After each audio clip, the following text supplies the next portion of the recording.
Okay, everyone, good morning. Welcome to the Rangers Review morning briefing. What day is it, Stevie? It is Wednesday, I think, the 2nd of October. Derek Clark is not here today, so me and Stevie Clifford here to guide you through your daily dose of the Rangers Review. Lots to talk about. Spoke briefly about the big news of yesterday being Yanis Hagi is back with the Rangers first team last night, but we'll get into a bit more of that today, so do get your comments in. But Stevie, first and foremost, how are you? Okay, mate. I'm quite tired. I have been up since 7 with the kids this morning. So, yeah. Early rise. Yeah, 7 is never good to be up for, Joshua. So, It's going to be a long day ahead. Great. Well, let's start it on a high note. We're going to talk about the big news, obviously, yesterday. Stevie, Yanis Hagi is back training with the Rangers first team. It's been something that's dragged on over the summer. It's certainly dragged on over the last couple of months. We broke the story last night that the two parties had effectively come to a resolution that has allowed Hagi to stop training and playing with the B team, where he has been since he came back from his place with Romania at Euro 2024. We'll get into some of the details behind that, Stevie. People obviously might have watched our live podcast last night. But just your reaction first and foremost. This was a situation that it was of no benefit to anyone, I guess, if Hagi was in the B team long term. Not him, not Rangers, so long as that resolution could be reached. And Philippe Clement kind of gets a player now in an area of the pitch where he's quite light on options. I was a bit surprised that it happened this week. You know, these talks have been ongoing in the background, but just your reaction to it first and foremost. My take was kind of, it's a good player. I don't think he's going to become Rangers' most important attacking player, but he's a good player and a good option in an area of the pitch where Rangers don't have enough options to turn that down. Do you kind of tend to go along with that thinking? First impression, Joshua, was one of surprise. Yeah. I didn't see this coming.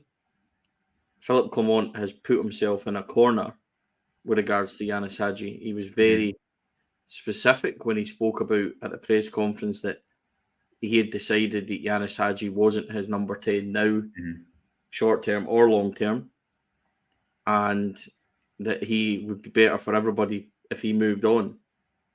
I'm not sure what's changed in the last few weeks for Philippe Clement to suddenly want Yanis Hagi to be part of his squad. Those are questions I would put to him today. Hopefully I will get to put to him today. So that was the main thing, because he made it perfectly clear that he wasn't part of his plans. So to have that role reversal yesterday was interesting. And then you get the reports, which naturally will come saying the decision's been forced upon him and things like that. And these are all things that I think it's worth putting to the manager and asking him to clear up. So it's interesting, but definitely surprising. As for Yanis Hagi himself, I've said all along, I'm not sure that he has got the quality that we're looking for in terms of that position. Is he quick enough? Does he have the ability since his injury? I'm not too sure. So Yanis Hagi, for me, yeah, he's an option. I'm not sure whether or not he's the best option to have. And I said it during the summer, so I'm not going to change my stance on that. Am I pleased that he's at least back available for selection? Yeah, sure I am. Absolutely. And will I be willing to give him a chance and see what he's going to do when he comes back? Absolutely, I will. And you'll get behind him. But I'm just not sure that it's a game-changing move or anything like that. Yanis Hagi is Yanis Hagi. Yeah. But I'm not sure. I'm just not sure, Joshua, that he'll make a huge difference to the squad overall. Yeah, I mean, the situation is, as we understand it, is this, Stevie, that you're right. You can't rewrite history. And whether that be, Hagi made those public comments back in, I think, June, it might have been July, where he said it was up to his agents, effectively, where he played next season. And he wasn't exactly committing his future to Rangers, I think it's fair to say. But then similarly, Philippe Clement on 1, 2, 3 occasions went pretty black and white with it. He didn't kind of keep it open and say, something going on in the background, we'll see what happens. It was a very concrete kind of black and white. I remember asking him in, I think it was in Lublin for the game against Dynamo Kyiv, and asking if Hagi was part of his plans, and he just said no. It went on to expand a little bit, but you're right, it was a pretty black and white answer. The situation obviously has changed since then. Rangers needed to try and get players out the window players out the door towards the end of the window. That held up a lot of their summer, and you only need to look at the fact that Proper arrives right after Goldson, Cherney right after Lammers, the final day of the season. It's Barami right after Cantwell, Casemiro right after Scott Wright left the club as well. So there was obviously a concerted effort to try and get Hagi and amongst others out the door to bring that wage bill down, to get some money and to reinvest it in the squad. That hasn't happened, and we understand that since then the contract difficulty, which was holding up Hagi getting into the first team, and we don't believe that was to do with a payment to Genk, that there's been a resolution and maybe a little bit of a changing attitude on both sides, because the situation is different now to a couple of months ago. You can't, the transfer window isn't open. You can't get him out the door until January at least, and even if you are then trying to sell him, he's not a very valuable asset in the B team, is he? So I think the situation has changed slightly, but you're right, Stevie. Clement has been pretty black and white on this in the past, so it's going to be interesting to see what he has to say. And I guess, to put it back to you, it probably puts quite a lot of attention on and Hagi's used to attention given his name, but it puts probably quite a lot of attention and focus on his performances if and when he does play in upcoming matches. Yeah, well, but I mean, there's always focus on Yanis Hagi, so I don't think that'll affect him either way, as you said, with his name and the pressure that comes with being who he is. That focus is always on him. I think something you said there is quite interesting.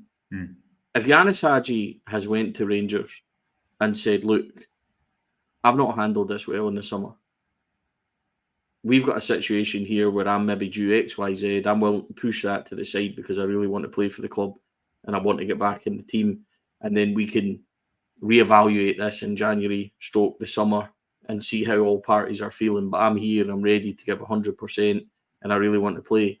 That kind of changes my outlook on it slightly, because then you've got somebody that's willing to say, yep, didn't handle the summer that well. Maybe the club have said, well, we've maybe not. It's been a mutual coming together for the best of everyone, which is to try and get Yanis Hagi fit, playing, make him either a sellable asset or an asset to the first team. Then I can get behind that and I understand that, and that's for the best of everyone. It's whether or not I truly believe Yanis Hagi is good enough. And you've always got that question mark because he's been horrendously unlucky with injuries, hasn't he? Yeah. And that injury did take so much out of him, Joshua. So, but I will say, if you put Bayrami, Cortez, Cherney, Dessers, people around him that may be better players than he's played with maybe under last season, you know what I mean? When he was shipped out by Michael Beale, he played pre-season. He's got a better opportunity of making an impact now. I do believe that our squad is in a better place than it was last season, although it's younger and inconsistent and things like that. It will take time, but maybe if you put Yanis Hagi around these players, we might see better from him. Technically, look, we know technically he's a very good player and he can strike the ball, but whether or not he's got the pace and things, that's always been my kind of doubt around him. But if there has been, and that's what the manager will be asked upon today, because it's going to be about Yanis Hagi, so he's going to be asked to clear up his comments and things like that. I don't like the idea that this has been pushed on him, Joshua, which is an angle that has been said, and I think that needs clarity. And let's just see, overall, you're pleased that he's back involved in that situation for the club is out the way, because it done nobody any favours when you didn't get a good performance and it's Yanis Hagi this, Yanis Hagi that. So, and honestly, Yanis Hagi would have been a good option on Sunday from the bench or something like that as well. So, come Sunday night against St Johnstone at home after a really difficult Thursday night against Lyon, is it good to have Yanis Hagi available for selection? Then I'd be wrong to say it's not. So, we've kind of got to where we should have been in the summer by default. I think that's fair. Yeah. Let's get some comments. John Brown saying, good news on Hagi back in the fold, like a new signing of a quality player, like a new signing on the footballs. Great cliches like that from John. Kenneth says Hagi needs to be playing so Rangers can sell him in January. Ryan Thompson, the biggest challenge ahead is squad depth. Gaining another option in midfield in the form of Hagi makes total sense. While he is on the wage bill, he's a better option than Kieran Dowell. And just finally, kind of what you're suggesting there, comment saying we struggled middle to front against Hibs. Hagi is good with both feet and could make the difference against those types of teams and set up. And finally, Stephen saying it'd be interesting to hear what Clement has to say, similar to what you're saying there, Stevie, about Hagi being available. Got to give Hagi a huge amount of credit for his professionalism, especially after being dumped into the B team. And I guess just finally on Hagi, Stevie, I agree with you. It's an option. I don't think that if you look at what Clement had to say, his comments were, I don't think he's going to be the long-term number 10 over the next couple of seasons. If you take it back to his best season at Rangers, it was when Rangers won the league, and obviously the team was in a better place. He scored a few kind of match-winning goals, a few important goals, had that really bad injury the season after. He wasn't starting and playing in every single game then. The system arguably suited him a little bit better because he could play in either one of those kind of withdrawn number 10 roles or play as a number 8, more advanced number 8 at points. Under Van Bronckhorst, he was consigned to the wing a little bit more. Didn't really play that number 10 spot. If memory serves me, it was more Joe Aribo in there. And there has always been this question, especially after his injury and suffering such a serious knee injury, when he effectively missed a year and a half of football because he didn't really play that much when he came back towards the end of Michael Beale's first season at the club. There's always been this question about pace, about dynamism. Can he cover big spaces? And if you look at one of the things that Rangers have tried to do in this summer window is give Clement more players who are suited to his style of play, who can cover big spaces on or off the ball. Someone like Chefty is the player that I'm banging on about in that regard. But I guess just finally on Hagi, Stevie, he's an option, someone that maybe he can play off one of the sides, give you another option off one of the wings. And that's an area where Rangers don't have a lot of depth or quality at all at the moment. Can you rely on Cortez and Matondo staying fit throughout the course of the season? You'd have to say not yet, not at this moment in time, because neither of them have been able to play consistently. Tom Lawrence, again, he's playing a lot at the moment, but do you want to rely on a player without much cover there if Barami has to play on the left, given that Lawrence hasn't, again, I think it's 90 minutes he managed last season and 4 or 5 the season before when he had that kind of injury-ridden first season. So he maybe doesn't give you the game-changing player in that number 10 position that's going to start every game. Rangers have signed Barami there, and that's where he should, in theory, play once the injuries resolve himself, or if Chefty's playing on the left, then at least Barami can move inside. But Hagi does give you a little bit more depth in an area of the pitch that if you're looking at Lyon tomorrow and you're looking at St Johnstone at the weekend before the next international break, it is a bit light in there, isn't it? Yeah, it is. And listen, if we're being entirely fair to Yanis Hagi, and no disrespect, it's not like Tom Lawrence or Kieran Dowell are the most quickest or athletic players that were used in that position as well. And arguably, and I'll put this forward for Yanis Hagi, arguably he's a better striker of the ball and he's better technically than those two guys. So I just think it's a wee bit disingenuous for me to sit here and say, delighted to have him back in the squad. I think he's going to be a game changer, when all summer I've kind of advocated for the fact that he was free to go. So I'm pleased he's back in and amongst it. Yeah, I think that's understandable. Does he add that wee bit more options to the squad? Undisputably, yes, it does. Does he have a long way to go before kind of convincing me? Somebody spoke about his professionalism, Joshua, in the B team and that. Yeah, granted, that's absolutely correct. But was he behaving absolutely professionally during the summer? I'm not sure. So there's still question marks for me over Yanis Hagi, and there was question marks the summer before when Michael Beale put him out, and so he's got a wee bit to go to convince me that he is, the answer or whatever. But it's certainly good that the situation's done, and there's a lot more answers to get before I'm completely settled on where we are. Yeah, it'll be good to speak to the manager today. I don't want to sideshow Lyon because that's the big thing. Yes, But on the Hagi thing, I think given the comments that have came from both parties, it would be nice to get a wee bit more, not clarity as such, but get a wee bit more of a kind of explanation or discussion surrounding him with the manager.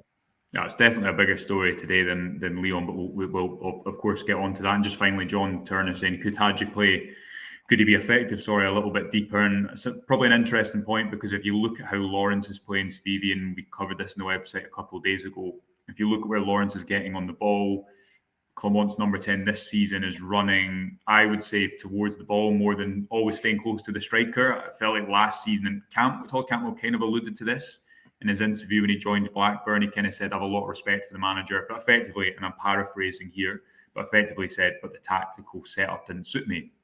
And if you think to this time last season, there were so many games where, or a number of games where Campbell was a player who wants to move to the ball, and under Beale he had that freedom. You know, he wasn't kind of positionally restricted, and then it felt like Clement wanted him to stay close to the striker, get on the end of second balls, stay high up the pitch to start quick attacks instead of moving deeper. But then it seems like this season that midfield setup's changed a little bit, and maybe Rangers are becoming a little bit more patient, a little bit less direct, which they had to, because last season at points we were so direct to their own detriment. So maybe just finally, Stevie, that could, if Hagi does play in that role, suit him more than it would have last season, because he can move towards the ball, as we maybe have seen Lawrence do in the last few games, dropping in next to Connor Barron. Yeah, sure. Look, I think it would be wrong to say that Yanis Hagi doesn't have the talent to do that. I've said technically he's very good. He's a good striker of the ball, and he certainly can get numbers. Mm-hmm. Joshua, we've seen that. And I would need to go back and properly look at it, but I'm pretty sure in the championship winning side, he got 15 goal involvements. Yeah. I'm pretty sure it would have been around that number, because I remember there was a kind of purple patch that him and Kamar Roof went on between kind of October and Christmas time, where Yanis Hagi was quite involved. And he's more than capable of getting numbers and popping up. And like you say, he didn't start every game then either. No. So perhaps if he's playing a kind of peripheral role where he's in and out and he's adding that, then yeah, it can work. Does it suit him more the way that that we're set up now? Yeah, I think it could. So I have my doubts. I think that's fair to see. Yeah, and it's not a critical thing of, like, I don't like Yanis Hagi or stuff like that. I think probably I've just consigned that part of it to be done. So because I've said to myself, you know, he can go in the summer and things like that, for it suddenly to become an option, I just feel like I've got a wee bit of convincing to do before I'm fully on board. But look, it's good that it's sorted. It was huge news for you to break yesterday, Joshua. It was good to read it. It was good that it's sorted. I think that the new player kind of thing is a cliche, but what I would say is that Yanis Hagi is quite enthusiastic and could be quite an infectious person to suddenly have back around the team and pushing and becoming another option. So let's see how it goes. Yep. He's technically very capable. The system that we're playing at the moment, moving the ball around possession-wise, him playing closer to Cyril Dessers and things like that might suit absolutely. And he's got, somebody said, could he play deeper? I'm not sure that he could, next to kind of Connor Barron and what the job that Mohamed Diamande does. I think when you look at Sunday and how lack of control that we had in that midfield especially, I think Mohamed Diamande is one of these guys that when he's not there, you really miss what he does. So who would you take out for Yanis Hagi to play deeper? Because it wouldn't be Mohamed Diamande and it wouldn't be Connor Barron. So Yanis Hagi's playing for the 10, or he's playing for a wide position, which is not really suited for him. So he's effectively playing for one position. But with you saying that rightly, Cortez and the left-hand side, Matondo, you could say arguably, you're maybe not going to see them for 6, 7, 8 weeks or whenever it's going to be. And then Bayrami's going to have to play out there. So that leaves your playing position short, like you pointed out. So him to be in amongst that and things like that is definitely a good thing, Joshua. Yeah, and it's the dynamics around the player as well. But I guess if you've got Chefty being the high and wide player on the left, then maybe that allows Hagi to play narrower from the left, as we've seen Barami do. Or well, we shall see. Let's move on, Stevie, because more to discuss. Dujon Sterling also signed a new contract yesterday, an extra year on the 4-year contract that he signed last summer, taking him up to 2028. That contract is thought to be more reflective of his role in the squad now as compared to the role he kind of signed up for last season, which was a challenger right back and very much a second in command. We all know what happened last season, the number of roles he played. He's not been without his injury difficulties, but very much is seen as a key player who now, as he said himself, needs to kick on yesterday, Stevie. I saw some comments saying, why has he been given a new contract now? He was already in a 4-year deal. As far as I'm concerned, there's two elements to this. Number one, when a player comes into a club and they do make a big impact, and I know Sterling hasn't made a big impact so far this season, maybe in certain games, but he's not started a ton of games. But last season, he could very justifiably argue that the kind of terms and conditions he signed up to had changed. He was fulfilling a much greater role in the squad and was one of Rangers' most important players towards the end of last season, and did it in a number of different positions, whether it be playing on the right wing in some Old Firm games or covering at centre back. He's a player who had to take on a lot of responsibility.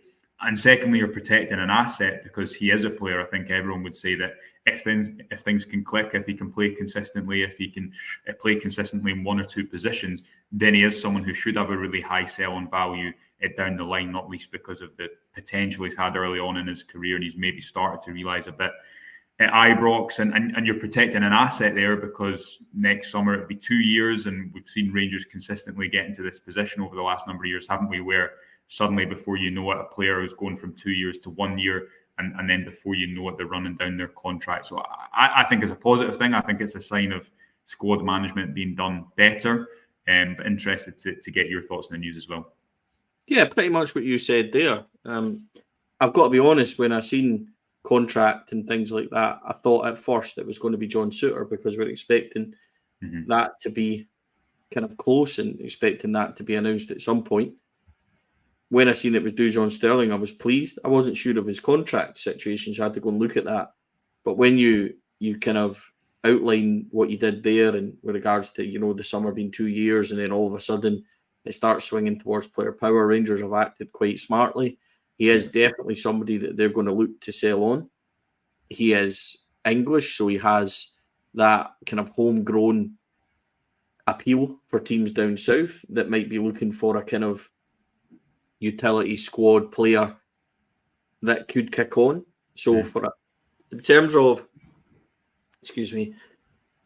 an asset, he's definitely that. But we would want him to kick on, wouldn't we? We don't want to think about selling him. You want Dujon Sterling to be able to be that powerful midfield dynamo when he plays in there. At points this season, he's maybe looked slightly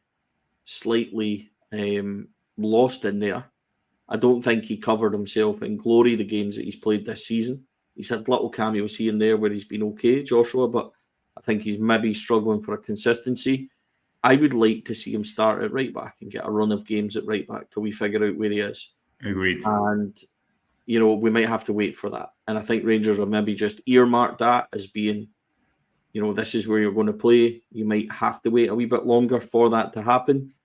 But I think we should be definitely looking at, him being there. He needs to also get fit and stay fit for a considerable amount of time because, he does pick up a lot of knocks, Joshua, which is maybe overlooked slightly because he is a bit of a favourite. But it's definitely good news.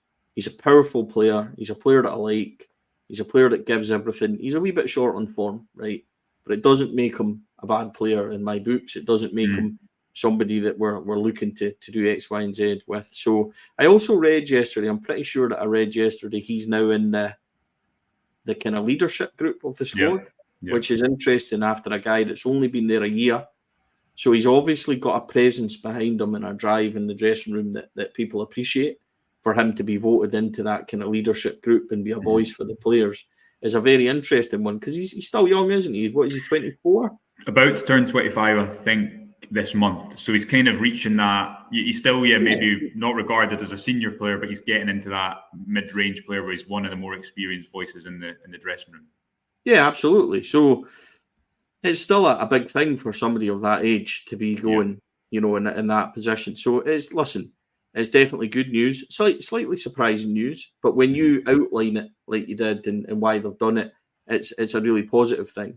And if that's how Coppin and Clement are going to manage these kind of things, then it's a positive because we're not going to get, how many times as Philippe Clement said about 6-7 players walking out the door for nothing. So he's obviously got an eye on that. You know what I mean? He's obviously got an eye on that. So let's try and avoid that and do the whole side of it better, which they've clearly demonstrated. There's a few more I'd like to tie up a wee bit longer as well. John Souttar being one of them. I think John Souttar recently has been very, very impressive, Joshua. Yep. He has defended really, really well. Is he infallible? No. But I think his levels have went up. I think he's maybe starting to get a bit of a partnership with Proper. He's starting to be comfortable. He's looking better on the right-hand side. So let's get him tied up. He's Scottish as well, which is obviously important for our quota and things like that. So he's the next one I'd like to see tied up on a new deal. And then we can, go from there. I'm not saying that John Souttar necessarily has to be first choice week in, week out, but he's certainly playing well enough at the moment where we should be looking to give him an extension. It's definitely the best kind of few games in a row. Up to this point, there's always been a bit of a mistake, or I felt that he's always been he's misjudges a high ball or a header, and you've probably seen the benefits of just.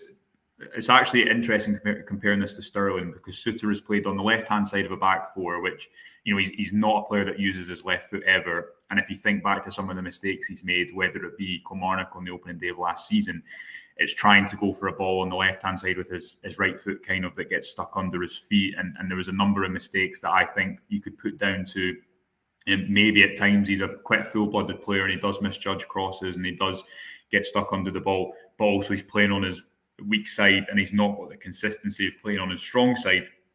Over the past 4 games, he has been playing in his favoured position on the right side of maybe a back three as well, allows him a little bit more room to step out, but he's been playing on the favoured side of defence because he's not a left-footed player at all, and also he's got someone in Robin Proper, and if you compare how Proper interprets that left-sided role, you will see him use his left foot, you will see him play balls with his left foot into the striker, and while he's not left-footed, he does have a good enough left foot to get Rangers out of trouble. If you compare that to someone like Dujon Sterling, he's not had any consistency whatsoever, and I think at points that's been to his detriment, where he's consistently covered in different areas, and people probably underestimate how difficult that is, but there's a reason that it's kind of become a meme, because it's not that common for a player to be able to play, as an advanced attacker in some Old Firm games and as the last line of defence in other Old Firm games. So there's the question, Stevie, about I thought Clement was really good away at Malmo last week, and you could see that he's quite a natural, probably inverted fullback. He's played centre-back as well. I think at points that Souttar and Proper partnership lacks a bit of pace and could do with one of those two players in there. So I think Clement probably needs to manage this quite cleverly, in that he needs to give Sterling consistency. I agree with you. I'd like to see him at right back. I think it makes sense for a number of reasons that we've outlined before, so we won't go into that old argument all over again. So do you think that could be the case then, that Sterling plays right back sometimes, and then when he doesn't, he maybe goes into the midfield in games that suits him, not games that are asking him to open up defences, but games that are a little bit more end-to-end? And then could Clement become the kind of utility player who covers a number of different positions?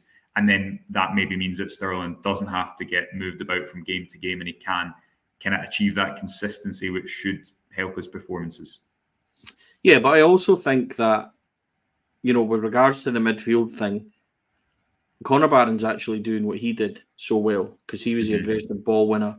He was the guy that closed down. He was the guy that kind of shuttled about and done the easy, simple passes and got the team going. All of a sudden, Connor Barron's doing that. If you look back at his League Cup win, last December, when he was man of the match, he did a lot of what Connor Barron is doing now. So I think, perhaps focusing him on that right side is basically where he should be. I think that he's good enough to get a consistent run there. So, as you said, there's no point going down that rabbit hole at this moment in time with discussing whys and where. But on Casavirjo, I really like the look of him. Now, he came on for the last, I'd say 7, 8, 9 minutes or whatever it was on Sunday, at a point where Hibs were trying to push down that side with Eli Yuan. That came on and they were trying to get the ball to him, and he was just so comfortable in there. This isn't a bother to me. I can handle this. Now, if you think about Lyon on Thursday, who've got the likes of Zaha, who've got Makatadze, who's got Cherky, you've got, Lacazette, they've got pace to burn up front, and on the wings they're particularly strong. So it's a real question for Philippe Clement, because controversially, and I don't want to open up a massive can of worms, but if James Tavernier doesn't play well on Thursday night, it's more or less another nail in people saying that he's not good enough to be there and he shouldn't be there. Does he then decide that, up against Zaha, etc., it's going to be too much for him, so I should put in somebody else? It's a really big decision for Philippe Clement. He needs to be brave. And I talked about this on our show with Chris, where we talked about Lyon and things like that. I'm not sure that Philippe Clement did Nico Raskin, Ross McCausland, etc., any favours on Sunday by just giving 45 and whipping them off when there were others. If you're looking for a degree of consistency, and this is why I bring this up regarding Sterling, you need to allow them to flourish. You can't give them 45 minutes here and there and whip them off, and then you don't see them again for 6 weeks. Or Kieran Dowell comes in for one, don't see him for 3 weeks, comes in for another. There needs to be a degree of consistency around the time and the games you're giving these guys, which goes to Sterling as well. He signed a contract. He's your future. Where's he best playing at, Joshua? That's right where back, you figure it out. So why am I moving him everywhere else to suit somebody else that's maybe not of the future and the level that we need to be? So Philippe Clement is maybe at a bit of a crossroads where he needs to be fair not only to the players but also to the team as well. Who's best for these positions? And go from there. I thought, genuinely, just to slightly go back to it, the decisions for halftime substitutions on Sunday completely wrong and cost us control of the game. And at that point, I think he's then chasing with other substitutions, which didn't really come through. We were very fortunate that we defended well enough to get away with winning on Sunday, which is a bigger thing. But I would just like to see Philippe Clement, and it's a really question I would like to ask him, and it would be difficult to articulate it. You're probably better than roughly me going, I feel that you were a bit unfair to the players on Sunday. How can you ask for consistency if you're not giving them the proper opportunity? So it'd be interesting to ask him, not to explain, but ask him his rationale behind substitutions and things like that. What were they not doing that you wanted them off? Was it pre-planned, etc.? And that goes back to the Sterling thing in a wee bit of a wider point of, if you've signed him in a new contract, etc., play him where you see his future being, which for me is at right back. You've already said right back. So a bit of a long-winded answer there. No, I take it. I think you're right, because Clement, obviously, he's a stickler for saying to the sports scientist, the background team, how much can this player play? And people can say, managers shouldn't do that. Of course they should, to a degree. Of course they should take that into consideration. Otherwise, you're just going to injure players. But it's getting that balance with team selection, and does he need to have a stronger starting 11? And why then is there not consistency? Why is there not rotation in an area like right back where he said there's going to be rotation? And I think it would help James Tavernier as well. If Rangers are going to play over 50 games this season, there is no reason you can't have a rotation option there, especially for Sterling, given the fact that he's probably, arguably, if you look at the minutes he played last season, is he ready to start 50 games? Maybe not, but maybe next season he will be. Clement said that this pre-season, I'm pretty sure he'd done 2 or 3 times his normal load in pre-season, so he's clearly building up. Players need consistency to get over injury issues, and they need a consistent manager, a consistent training plan, a consistent style of play, as we've covered before. So there's no reason there shouldn't be rotation in that area, and I think it's going to be interesting to see what happens tomorrow against Lyon. But Stevie, it's press conference day. We're going to get up there pretty soon. Thanks to everyone for joining us. Thanks to Stevie for joining us too. If you've not caught up on his show with Chris, you can do so on the YouTube channel as well. Remember, if you join our YouTube channel, you get all these videos early, 3 to 5 a week. We'll be back tomorrow morning, Derek and Chris, I believe, to talk you through all the latest Rangers news and react to yesterday's, or today's at that point, press conference as well, looking ahead to a big match against Lyon at Ibrox in the Europa League. But until then, thanks for joining us, and we'll speak to you soon. Bye for now.